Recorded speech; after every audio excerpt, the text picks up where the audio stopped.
Good afternoon বন্ধুরা, দেখো আজকে আমার জন্মাষ্টমীর পুজো এইমাত্র সারা হলো। মানে এখন খালি স্নান করালাম গপুকে।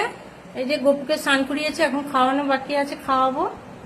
আর তার সঙ্গে আমি রাধা কৃষ্ণের মূর্তিও আজকে স্থাপন করলাম। আর এই যে আমার ডেকোরেশন দেখো, এটা আমার বৌমা আর ছেলে মিলে করেছে। আর দেখো আমার নাতনি, দেখো ওই স্কুলে করেছিল সেটা, দেখো এখানে ননি করেছে, ননি দেওয়া একটা হাঁড়ি রেখেছে, তার পাশে কৃষ্ণ। আর দেখো আজকে আমি ভোগে কি কি দিয়েছি, এ দেখো ঠাকুরের জন্য তো প্রত্যেক দিনকার আমার চিড়ে আর বাতাসা রয়েছে, তার সঙ্গে আজকে বাটারও দিয়েছি, জল দিয়েছি।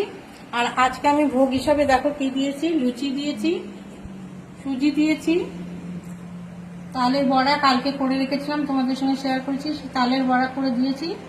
এখানে 3 রকমের ফল দিয়েছি, 3 রকমের মিষ্টি দিয়েছি।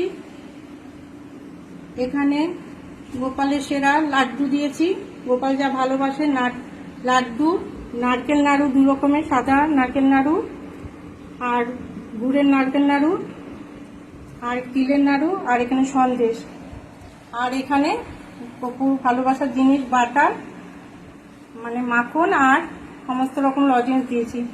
এই হচ্ছে আজকে আমার জন্মাষ্টমীর ব্রত করা তোমাদের সঙ্গে শেয়ার করলাম। কেমন লাগলো অবশ্যই কমেন্ট করে জানিও। তোমরা কে কি করছো জানিও। ভালো থেকো, সুস্থ থেকো। এই পর্যন্ত।